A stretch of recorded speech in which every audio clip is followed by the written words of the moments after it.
Bismillahirrahmanirrahim. Alhamdulillahil jalilil akram alladzi 'allama bil qalam 'allamal insana ma lam ya'lam. Allahumma shalli wa sallim ala sayyidina Muhammadin khairil anam wa ala alihi wa sahbihi dzawil maqam, amma ba'du. Para kiai, asatidz yang dirahmati Allah, alhamdulillah pada pagi hari ini kita masih diberi kemauan dan kemampuan oleh Allah untuk berjamaah sholat subuh. Mudah-mudahan seluruh rangkaian ibadah dicatat oleh Allah sebagai amal yang sholih. Amin. Hadirin yang dirahmati Allah, ketika kita menjalani kehidupan ini, tentu di dalamnya pasti ada yang menyenangkan dan menyusahkan. Ada masalah, tapi juga ada sesuatu yang bisa kita menghindarkan dari masalah. Selalu ada ibtila, ada imtihan, ada ikhtibar. Tetapi kita juga harus optimis bahwa Allah masih bisa melindungi dan memberikan rahmat kepada kita, sehingga kita masih bisa menikmati, masih bisa bahagia, masih bisa senang.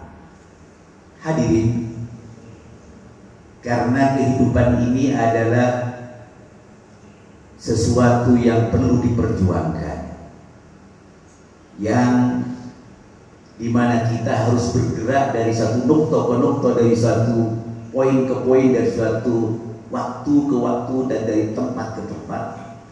Sebagaimana Al-Ghani mengatakan, al-hayatu jihadun wa harakah. Hidup ini merupakan perjuangan dan pergerakan. Maka bagi kita yang tidak mau berjuang keras dan tidak mau bergerak, itu sudah mati rasa itu. Kalau sudah mati rasa, ya kita tidak bisa berempati kepada orang, tidak bisa menghormati kepada yang lebih tua dari kita. Kita tidak bisa menyayangi kepada orang yang lebih muda dari kita, karena sudah mati rasa, tidak pernah menghidup-hidupkan rasa. Maka kemarin jangan heran ketika Prof. Ali Aziz guyoni Ustaz Habib itu, Ustaz Habib mana? Putra ini kan wolu. Putra ini wolu itu kan sebagai pertanda bahwa beliau tidak mati rasa. Mati rasa masuk sampai wolu. Tapi masih kalah kalian bakulon itu putra ini selingkuh. Istri tunggal.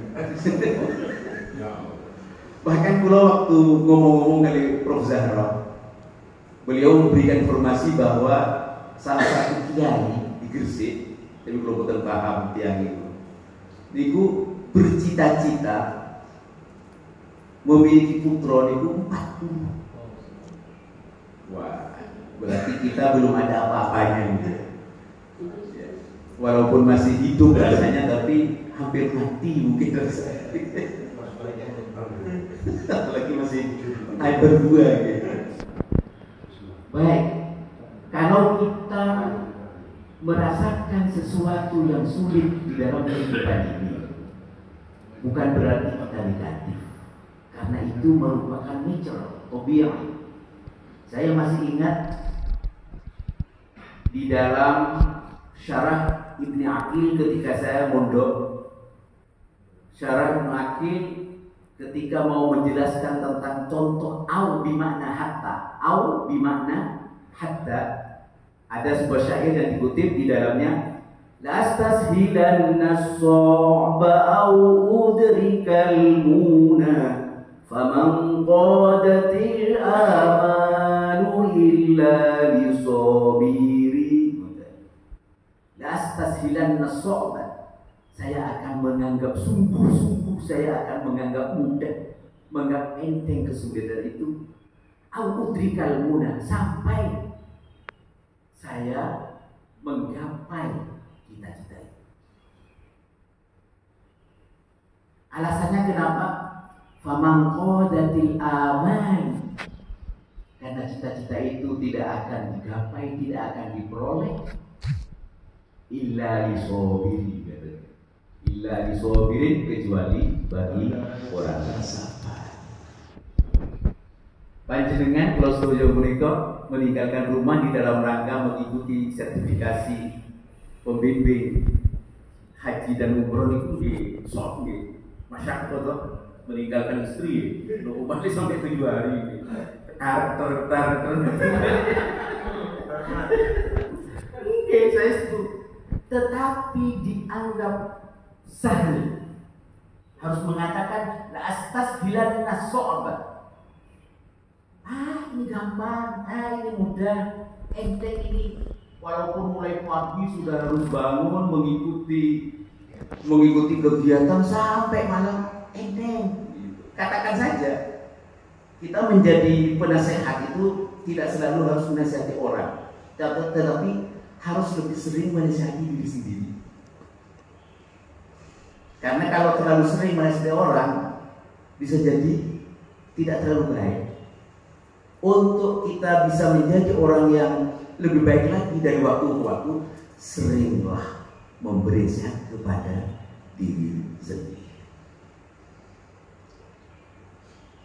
Al-udrikal muna, walaupun dianggap sulit, walaupun ini sulit mengikuti sertifikasi menika, tapi karena kita punya prinsip menganggap gampang, karena nanti kita bisa menikmati ketika memperoleh sertifikat. Ini wonten dokter Rolis ini.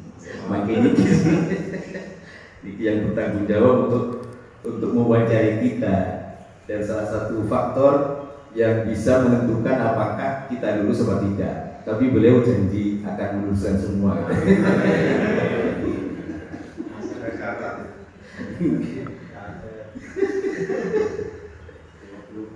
Sebetulnya orang yang sabar, yang mampu menganggap biasa-biasa saja sesuatu yang sulit menika, sebetulnya tidak terlalu sulit bagi kita. Saya mau beri contoh satu saja. Bagaimana cara mengolah kesulitan menika menjadi sesuatu yang bisa membahagiakan, menyenangkan. Kalau suatu saat naik sepeda motor ke Uwinsa, Sunan Ampel, lalu kemudian hujan dan waktunya sudah mau pulang. Apa yang saya olah di dalam pikiran, di dalam rasa menika, begitu hujan deras, kalau pakai mantel, orang mungkin pada umumnya mengeluh, gitu. Dan orang kan banyak ngeluh, udan yo, udan panas yo, panas, mungkin di sini ngeluh mau gitu. Kalau olah, ketika saya merasakan hujan, saya nikmati dengan cara mengingat saya masih kecil, berhujan-hujanan bersama anak-anak dengan teman-teman sebaya, tertawa keliling kampung pakai kakok cendek nih, wena rasanya. Terus walaupun hujan itu betul masalah hujan, bisa ingat ke masa lalu yang menyenangkan. Ini hanya sekedar olah pikir, olah rasa.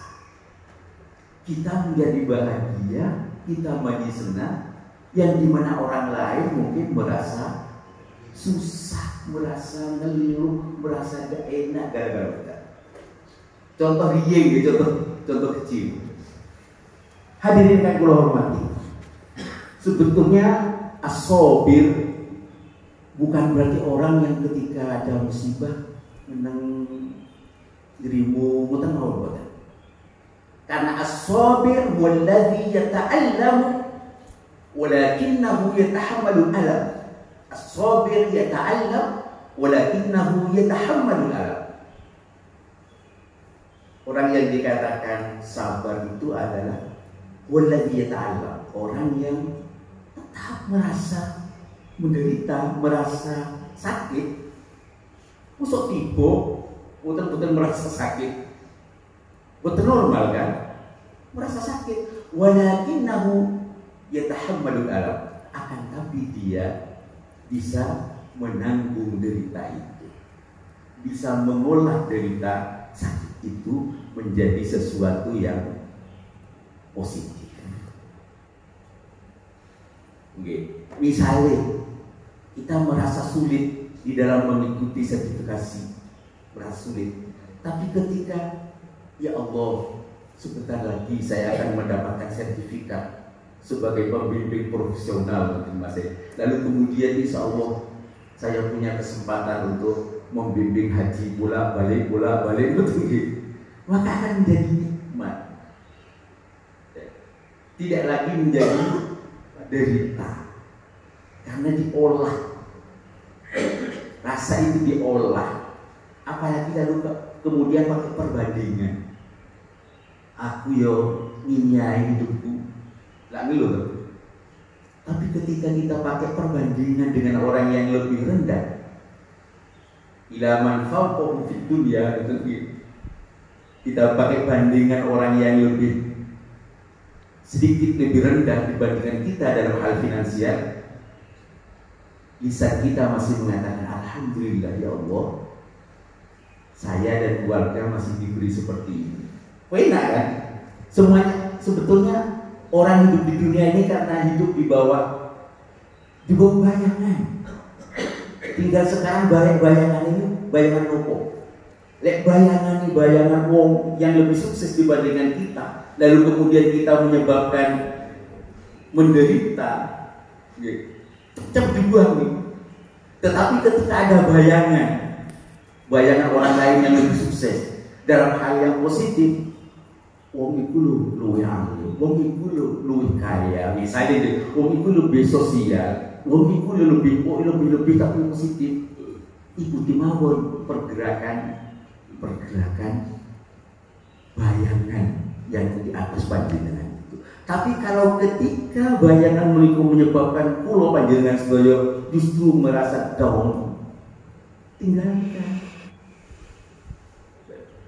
Hadirin tinggal pulau berarti saya masih ingin menyitir satu potongan ayat di mana Allah mengatakan innallaha ma'as-sabirin. Ini pakai indah nih. Sungguh-sungguh innallaha ma'as-sabirin.